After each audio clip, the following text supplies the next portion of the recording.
Shalom, salam sejahtera di dalam nama Tuhan Yesus Kristus. Kepada Bapak, Ibu, Saudara-saudari, kekasih-kekasih Tuhan dimanapun saudara-saudara berada. Kita jumpa lagi hari ini Sabtu 9 September 2023. Mari kita siapkan hati dan pikiran kita. Sebelum kita beraktivitas, kita isi jiwa kita dengan firman Tuhan lewat renungan yang berjudul Waktumu Berharga. Kita akan membaca 2 ayat dari surat Efesus pasal 5 ayat 15 dan 16. Demikian bunyinya. Karena itu perhatikanlah dengan saksama bagaimana kamu hidup. Janganlah seperti orang bebal tetapi seperti orang arif. Dan pergunakanlah waktu yang ada karena hari-hari ini adalah jahat. Saudara-saudara, ada seorang yang bernama Joseph Alleine. Meskipun baru berusia 21 tahun, ia sangat terbeban untuk pertobatan jiwa-jiwa. Ia menggunakan waktunya sebaik-baiknya untuk belajar berkhotbah dan juga menginjil. Tahun 1655, ia dipercaya untuk menjadi pendeta di sebuah gereja di bagian barat Inggris. Setelah menikah dengan seorang wanita bernama Theodosia, istrinya mengeluh bahwa satu-satunya kesalahan Joseph adalah tidak banyak meluangkan waktu untuknya. Mendengar keluhan istrinya itu, Joseph berkata, "Sayangku, aku tahu bahwa jiwamu aman. Tapi banyak sekali jiwa terhilang yang menuntut waktu yang banyak dariku." Joseph mempunyai kebiasaan bangun jam 4 pagi untuk berdoa dan mempelajari Alkitab hingga jam 8 pagi. Setelah itu ia menemui orang-orang jalanan karena ia memiliki daftar nama mereka. Ia juga tahu seluk-beluk kehidupan mereka. Begitu berharganya waktu bagi Joseph sehingga ia berkata, "Berikan kepadaku seorang Kristen yang menganggap waktunya lebih berharga daripada emas." Pada awal minggu ia akan berkata, "1 minggu lagi waktu tersedia di hadapan kita. Marilah kita manfaatkan waktu ini sebaik-baiknya bagi Tuhan." Dan setiap hari ia akan berkata, "Marilah kita menjalani hari ini dengan baik." Pemulihan monarki Inggris pada tahun 1662 menyebabkan dikeluarkannya Act of Uniformity yang menggeser 2000 pendeta dari mimbar dalam satu hari. Kebanyakan dari pendeta-pendeta tersebut menyampaikan khotbah terakhir mereka pada tanggal 17 Agustus 1662. Tetapi Joseph terus berkhotbah hingga yang berwajib datang secara mendadak. Pada tanggal 28 Mei 1663 ia dimasukkan ke dalam penjara. Sejak saat itu kesehatannya memburuk. Ketika dibebaskan dari penjara, ia berkata kepada istrinya, "Sekarang kita punya waktu 1 hari lagi. Mari kita hidup dengan baik, bekerja keras bagi jiwa-jiwa, mengumpulkan harta di sorga saat ini, karena tinggal sedikit waktu lagi kita hidup."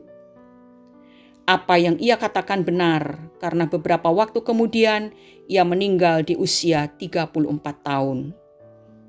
Saudara-saudaraku, seberapa baikkah kita menggunakan waktu-waktu yang sudah Tuhan percayakan kepada kita? Firman-Nya berkata, kita harus mengerjakan pekerjaan Dia yang mengutus aku selama masih siang. Akan datang malam di mana tidak ada seorang pun yang dapat bekerja. Injil Yohanes pasal 9 ayat 4. Kita tidak pernah tahu berapa lama lagi kita hidup di dunia ini. Karena itu marilah kita gunakan waktu ini sebaik-baiknya. Bagi yang masih terlena dalam dosa, segeralah bertobat dan berbalik kepada Tuhan. Yang terpanggil menjadi hamba-hambanya, tunaikanlah tugas pelayananmu dengan baik. Mari kita menjalani hidup ini dengan bijaksana, menjangkau jiwa-jiwa bagi kerajaan Allah. Anggaplah bahwa hari ini adalah hari terakhir bagi kita. Tidak jadi masalah apakah usia hidup kita pendek atau panjang. Yang terpenting, apakah kita sudah mengisi hari-hari hidup kita dengan penuh tanggung jawab kepada Sang Pemberi Waktu? Mari kita perhatikan apa yang ditulis oleh Rasul Petrus dalam suratnya 1 Petrus pasal 2 ayat 9 dan 10 demikian bunyinya.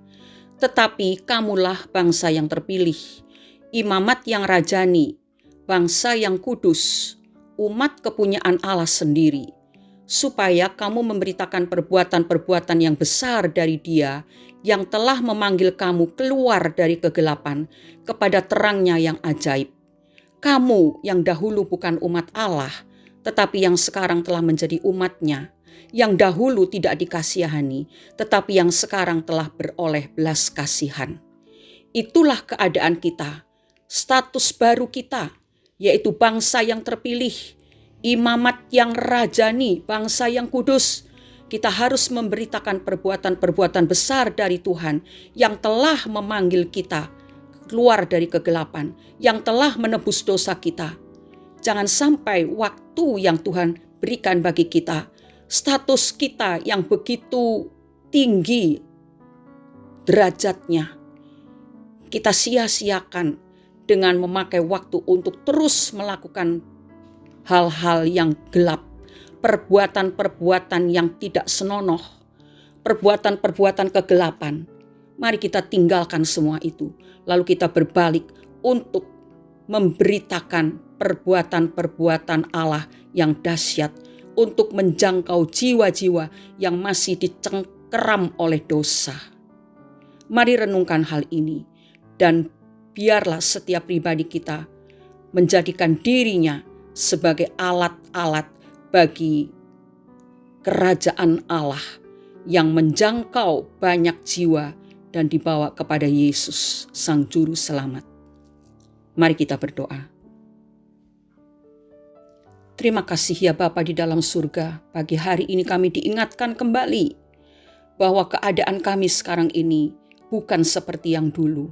Dahulu kami jauh dari jalan sorga, tersesat, hilang dalam dosa, tenggelam dalam kegelapan dosa. Tetapi tangan Tuhan yang berkuasa, yang penuh kasih telah menjangkau kami dan meletakkan kami di atas gunung batu, menjadi umat kesayangan Tuhan, menjadi umat yang dibebaskan dari dosa. Itu sebabnya hari ini kami datang menyerahkan diri kami, supaya Tuhan pakai hidup kami ini untuk menjangkau jiwa-jiwa yang masih dalam kegelapan, yang masih di dalam cengkeraman kuasa-kuasa kegelapan, kuasa iblis. Pakailah kami sebagai contoh dan sebagai kesaksian yang memberitakan kabar sukacita bahwa ada Yesus yang sanggup menolong dan membersihkan semua kotoran-kotoran dosa dari kehidupan orang-orang tersebut. Tolonglah kami Bapa, mampukan kami, berikan kepada kami hikmat dan kebijaksanaan untuk menggunakan waktu kami dengan baik. Kami tahu waktu ini tidak lama lagi. Itu sebabnya Roh Kudus, tolonglah kami supaya kami dapat menggunakan waktu kami dengan sebaik mungkin, menjadi berkat bagi orang lain dan menjangkau jiwa-jiwa bagi kerajaan sorga. Kuatkan kami ya Bapa, di dalam nama Tuhan Yesus Kristus kami sudah berdoa dan mengucap syukur. Amin.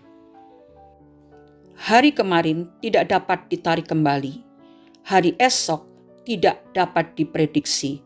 Karena itu gunakanlah hari ini sebaik mungkin agar banyak jiwa dimenangkan bagi kerajaan sorga. Selamat berakhir pekan. Tuhan selalu menyertai kita. Amin.